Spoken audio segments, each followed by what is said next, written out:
Hello everybody, in this module I would like to discuss an example for computing the competitive equilibrium in an economy with a representative agent, a representative firm, and a government.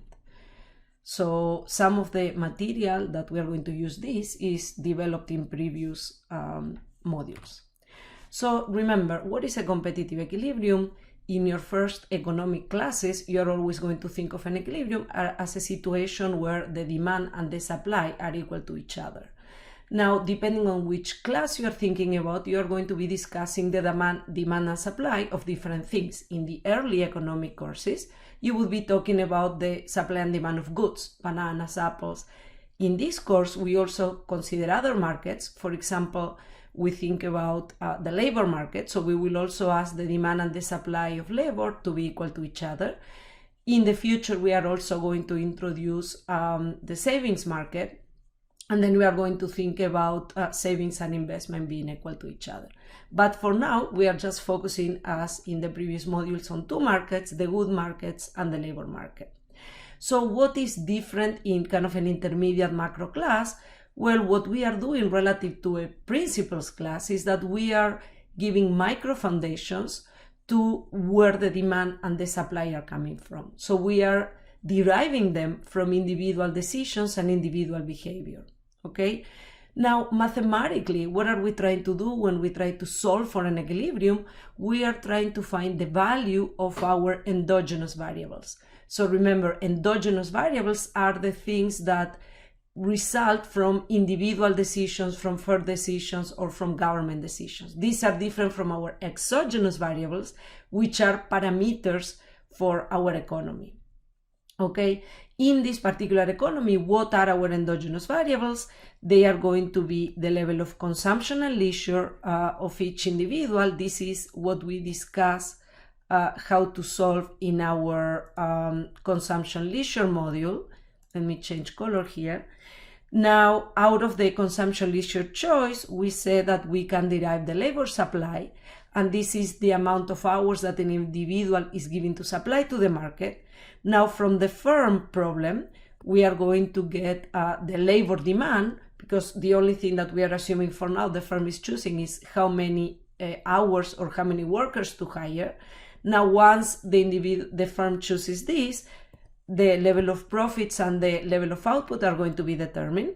And then out of the government decision, we are going to get taxes, and then we are going to find one price, which is the wage rate in this economy. Again, more complicated economies are going to have more variables that we will need to solve for. But for now, we have 1, 2, 3, 4, 5, 6, 7, 8. So we have 7 unknowns that we need to solve for. So let's define a competitive equilibrium. What the definition of competitive equilibrium helps us is to narrow down the set of conditions that will need to be satisfied at the same time in order for us to find the solution to our 8 unknowns. So basically what the definition of a competitive equilibrium gives us is 7 equations or 7 conditions that must be satisfied in any competitive equilibrium. Now, what is going to be a parameter for now? A parameter for now is going to be the level of government expenditures. Now, if you're taking like a public finance type course, then you're going to endogenize this variable. But for now, we assume that the government has to give some services, it requires some expenditures, and we are just going to take that as a given value. And all we are going to figure out is how much the government is going to have to tax. Now, what is a competitive equilibrium? A competitive equilibrium is a set of allocations. So allocations are basically quantities. Again, in your principles type class, you would only have one quantity, which is the amount of goods produced. Here we have other quantities. We have the quantities that come from the agent's problem, the quantities that come from the firm's problem, and then quantities that are determined in the economy as a whole. Then there's going to be prices. Here there's only one price, which is the real wage rate, and this is because we assume that the good has a price of 1, so it's our numerical good. If you have more goods, say capital, you will have another price. If you were considering an economy with inflation, you would do that in a monetary economics type class. You would have other prices that you would need to determine. And then finally, the last thing that gets determined in equilibrium is the government policy, which in this case, because taxes are lump sum, is going to be kind of trivial. When we talk about distortionary taxes, then this is going to be a little bit more interesting. Now, these 8, remember, so we have 8 numbers that we need to find, or 8 unknowns that we need to solve for. What do these 8 unknowns need to satisfy? Well, first, they need to be consistent with individual choices. So an individual is going to take what the government does as given. So it's not going to choose taxes, it's going to take taxes as an exogenous variable. The individual is going to take the level of profits that firms make as given, and the individual is going to take the level of wages also as given, because again, we're assuming it's a competitive equilibrium. This is a small representative agent among a sea of a lot of agents. So this agent is not going to determine her wage. In a labor economics class, you are going to see environments where the wages are going to be determined somewhat differently. Now, what does the agent actually choose then? The agent is going to choose 2 things, as we said before: the level of consumption and leisure. How? In order to maximize her utility, subject to 2 constraints, the budget constraint and the time constraint. So this is what we did in the optimization module. Now, what are firms doing? Firms are going to pick a different color for firms. Firms are going to be taking wages as given also, because these are competitive firms. They are not monopsonists of workers. They are just hiring at the given wage. The only thing that firms are going to choose is the level of workers that they want to hire. And they are going to do that in order to maximize profits, subject to the fact that, output has some technology that depends on capital and labor. So we did this in the firms module. Now, once we know how many people the firm wants to hire, we can plug that back in the production function, and that's going to give us the level of output. And out of the definition of profits, so what are profits? Profits is revenues minus cost. Once we know the amount of labor, we have revenues, because remember, goods are being sold at the price of 1. And the amount of costs are going to be the total amount. So these are the costs, are the total amount that the firm is paying to workers. Okay, so given the wage, if the firm were to know what the wage is, then that would determine the profits. Now, the government satisfies the budget constraint. This is kind of trivial, because given G, the government will just tax in order to pay for that G. And then we have the market clearing conditions. So these are the supply equal demand conditions. And we have 2 conditions because we have 2 markets. We have the labor market, so we need the supply and the demand for labor to clear, and that's going to determine the total level of employment in the economy. And then, sorry, there's a typo here. There should be, let me take this out. So basically, the good markets need to clear. What that means is that the total amount that the government consumes, G, plus the total amount that individuals consume, which is C star, must be equal to the total amount that firms produce, which is Y star. Why is this our good market clearing condition? Because we assume that this is a closed economy. In an international economics class, you would also have an international sector added to it, so you would also need to consider net exports. But in this simple example, these are all our conditions. Now, how do we solve for this competitive equilibrium?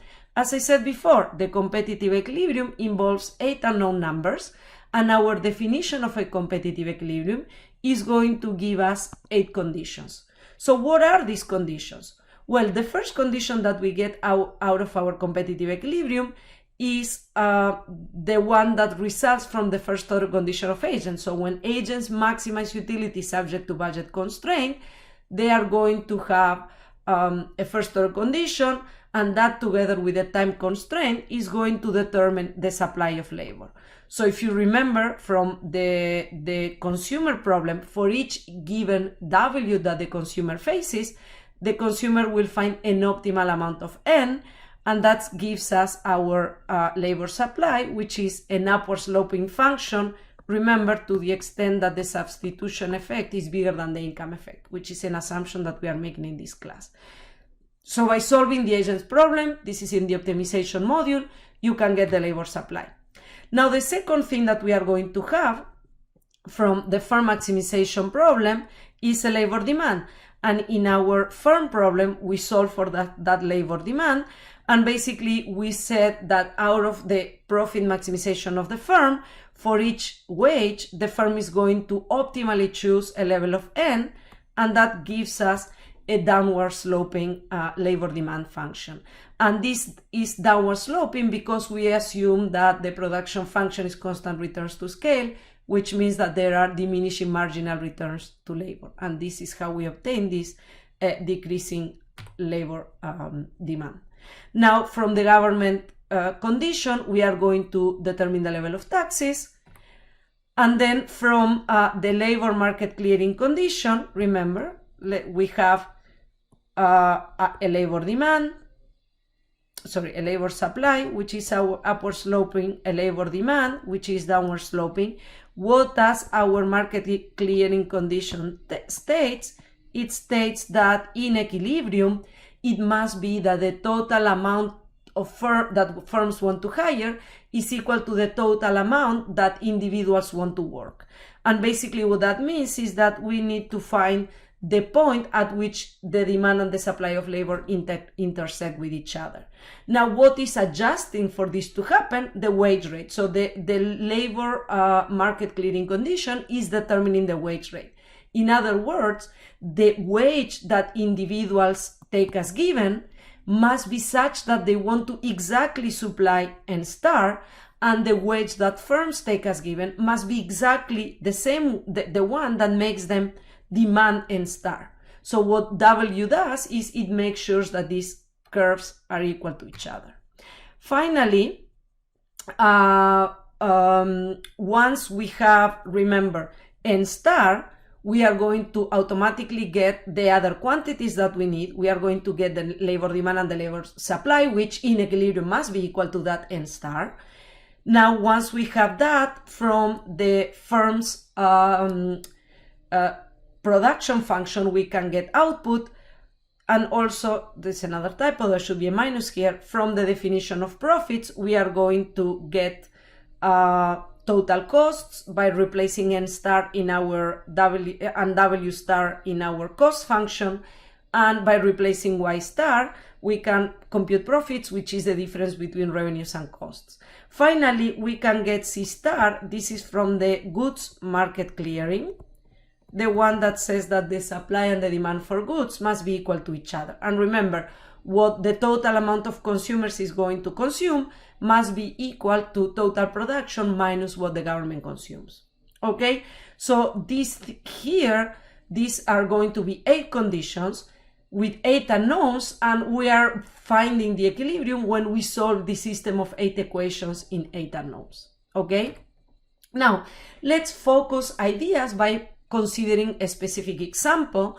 So what we are going to do is give specific functional forms for the production function, a specific utility function, and we are going to solve for all our quantities using numbers. Okay, so first let's assume that we are using a Cobb-Douglas function.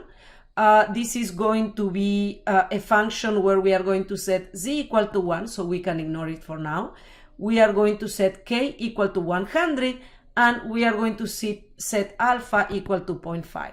So what does that mean? That our production function is going to be k, which is equal to 100 elevated to the 0.5, or you can also write it as the square root of 100 times n to the 1 minus alpha, because alpha is 0.5, this is just going to be to the 0.5, or you can also write it times the square root of n. Okay, now notice that this is a function of n.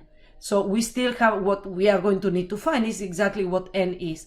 Another thing to notice is that for the moment, we are taking k as an exogenous parameter.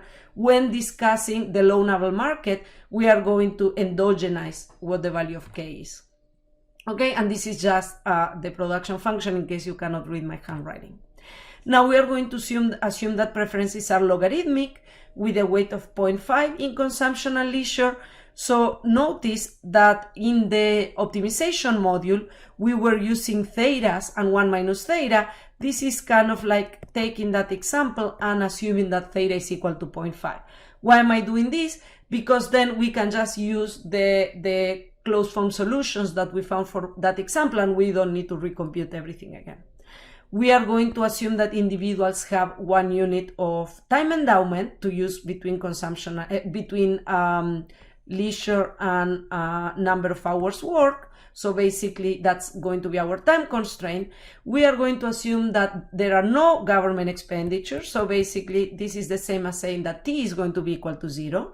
And we are going to assume that there are 100 consumers in our economy. So we are going to solve the problem of one representative consumer, but when we think of aggregates, we need to add up to 100 individuals, and we are going to assume that there's only one firm. Okay, so let me now go through how to solve this example, and I'm going to write it down so that we can move slowly and understand the different steps.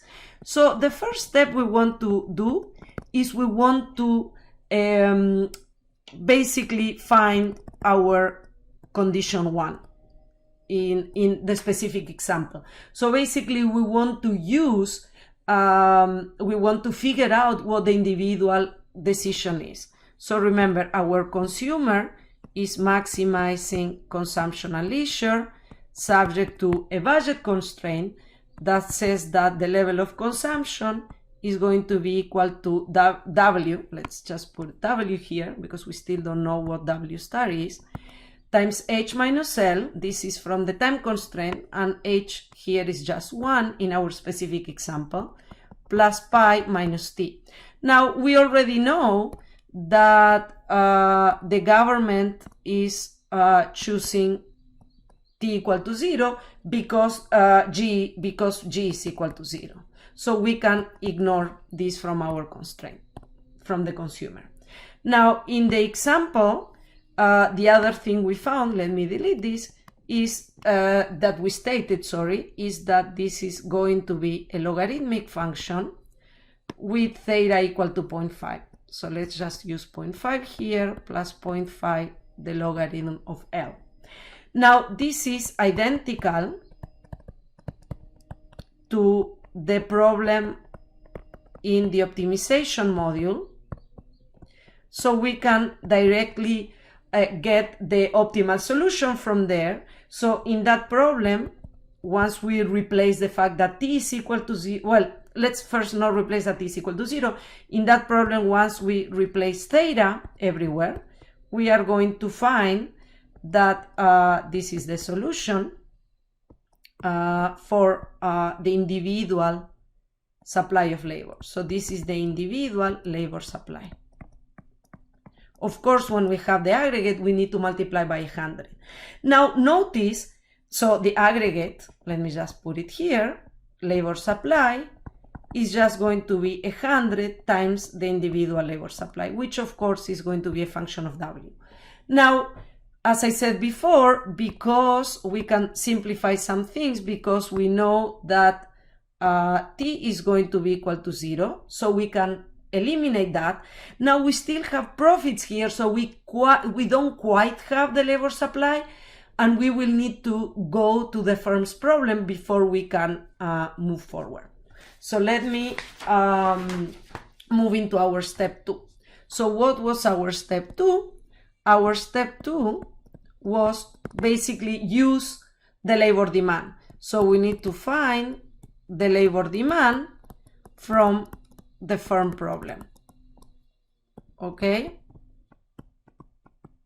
So how do we do that? Remember, the firm is trying to maximize profits, which are just revenues. These are revenues minus costs, which are basically W times N. And in the example, what are our profits? Our profits are just going to be the square root of 100 times the square root of n minus wn.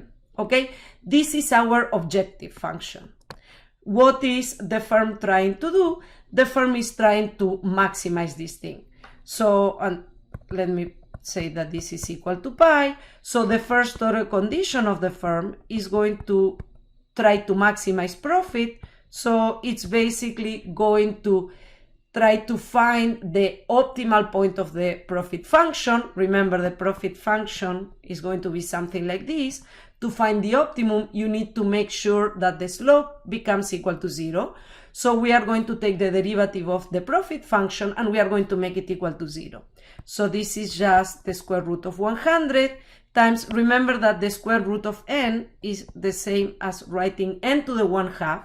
So this is 1/2 n to the 1/2 minus 1 minus w, because the derivative of a linear function, w times n is just w. And we want to make this n equal to 0. So remember, this is the marginal product of labor, which is the marginal benefit of hiring one worker, and this is the marginal cost of hiring one worker, which is the wage rate, is how much do you need to pay for that extra worker. So in the optimum, we are going to make the marginal benefit equal to the marginal cost. So let me delete this and let me just put an equal sign here. So this is the optimality condition for the firm. 1/2 to the 1/2 minus 1, we can also simplify this. This is just minus 1/2. So what this gives us is the optimality condition of the firm, and this is going to define implicitly the demand for labor. So we would basically need to solve for n to get the demand for labor from here. Okay, let's leave it like this for the moment. We are going to simplify it later. Okay, so now step 3. Step 3 was looking at the government budget constraint, and we just said that the government is going to set this star equal to g. This is just going to be 0. This is not very interesting. So if we go back, this is going to be our equation 1. The demand, this is going to be our equation 2 that determines the demand for labor, and this is going to be our equation 3. Okay, and we are going to now use some of these equations to solve for the other unknowns. So what are the other equations that we have? Step 4, we have the market clearing, and our market clearing for labor says that the demand for labor must be equal to the supply of labor, and this is equation 4. And then we have that consumption must be equal to y minus p, and the rest we can find the other optimality conditions to use the other things.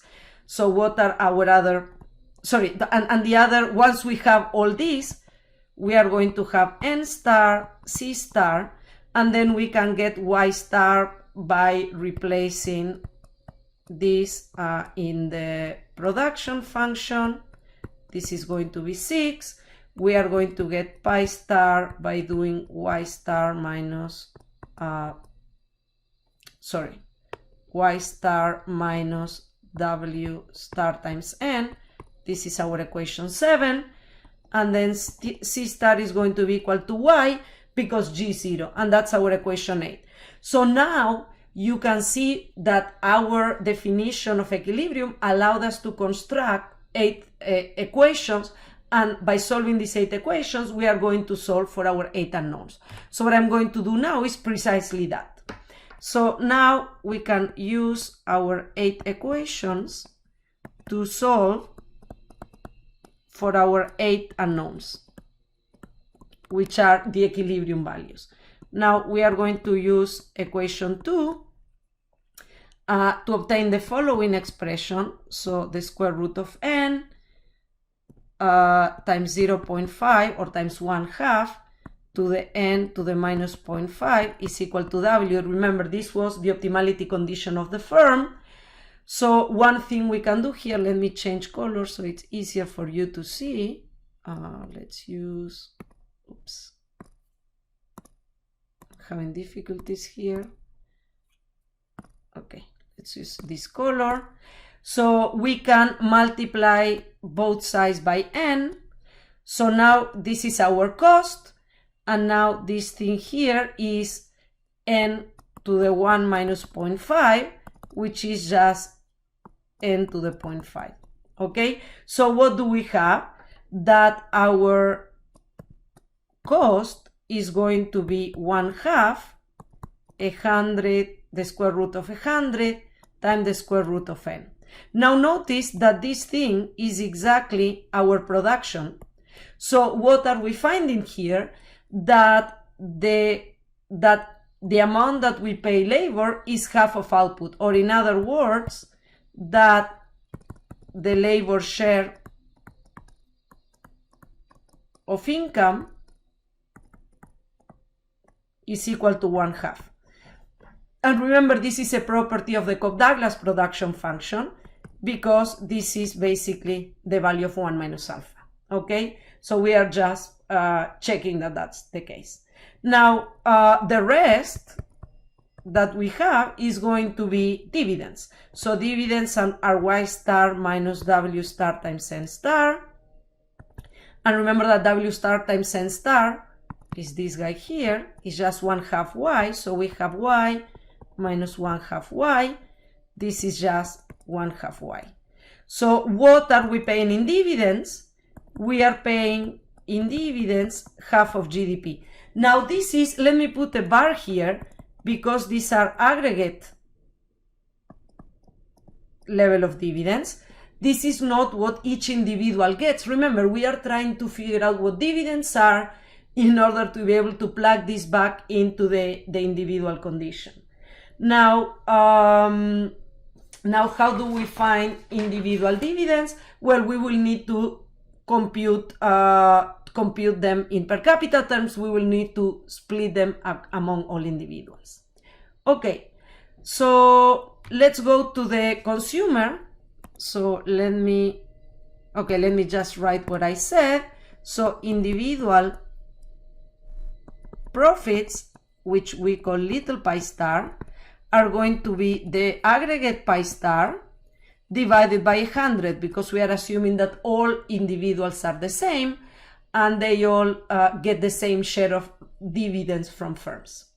So going back to agents problem, we can use this to plug it into the individual condition. Remember, the individual condition was 1/2 minus 1/2 pi star divided by w star. Now, and this is because, remember that t is equal to 0, otherwise you would have a t floating down there. Now remember what we said before. What is pi star? Pi star is big pi over 100. And what is big pi over 100? Big pi is w star times aggregate n star over 100. So what we can do now is, and what is big N star? Big N star, let me put it here. Big N star is 100 times little n star. And why is this? Because the aggregate labor supply is 100 times what the individual labor supplies are. Remember, there are 100 individuals in this economy. So basically that would allow us to simplify this and note that little pi star is just little w times little n. So by replacing this guy here, let me just take it out from here. Sorry, we get w star times little n. I just replaced individual profits by that expression. We can simplify w star, and now we have one equation in one unknown. All we need to do now is to solve for n star. So what is n star? N star is just, if you simplify this expression by, reorganizing, n star is going to be equal to 1/3. So basically an individual is going to have 1 unit of time in a day, and it is going to devote 1/3 of that to working. Now, what is then big N star? What is the aggregate labor supply? Is just going to be 100 times the individual labor supply. So now we have N star. Now it's easy to find Y star. Remember, Y star was the square root of 100 times the square root of N, which now we know is equal to this. Oops, this looks like a 7. Let me rewrite it properly. Okay, now we can also find W star. So what is W star? W star was 0.5 times 100, the square root of 100 times 100 times little n star, all to the minus 0.5. And then we know that n star is 1/3. So basically this should be 0.5. And actually you can already see that this guy and this guy cancel each other. So this is going to be 0.5 times 1/3 to the 0 minus 0.5. Okay, so now we've gotten ourselves little n, big N, and this is, remember, this is ND star and this is an S star, because in equilibrium the supply and the demand are going to be the same. We have output, we have wages. Now we can get consumption. Consumption is just equal to Y star. We have found it here, and T star is equal to 0. Okay, so what have we just done? What we've done is we took our definition of equilibrium, we put specific numbers, and we found a specific solution to our economy. So now the next step is going to think about how this competitive equilibrium changes when different parameters of the economy are going to change, but I will leave that for the next module. Thank you.